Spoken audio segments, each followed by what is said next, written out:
জোৱানিশা মঙলবাৰে আমাৰ কটুহা গাঁৱৰ ট্ৰেন্সফৰ্মাৰটো চুৰ কৰি লৈ গ'ল। লগতে ওচৰতে থকা ডাম্পাৰখনৰ বেটেৰীকেইটাও চুৰ কৰি নিলে। আগতে কেতিয়াও এনেকুৱা ঘটনা কটুহা গাঁৱত শুনা নাছিলোঁ। গতিকে প্ৰশাসনিক বিষয়াসকলে অতি সোনকালে তদন্ত কৰি বিচাৰ কৰিব লাগে আৰু দোষীক শাস্তি দিবৰ বাবে অনুৰোধ জনালোঁ।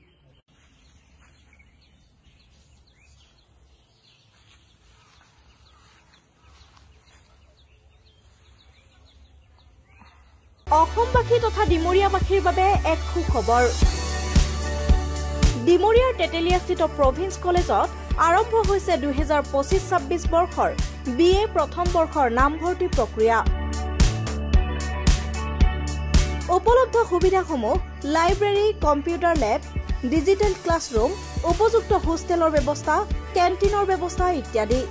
অভিজ্ঞতা সম্পন্ন শিক্ষকৰ দ্বাৰা শিক্ষা প্ৰদানৰ ব্যৱস্থা থকা প্ৰভিন্স কলেজত নামভৰ্তিৰ বাবে শীঘ্ৰেই যোগাযোগ কৰক 9864032298 অথবা 93650595565 নম্বৰত।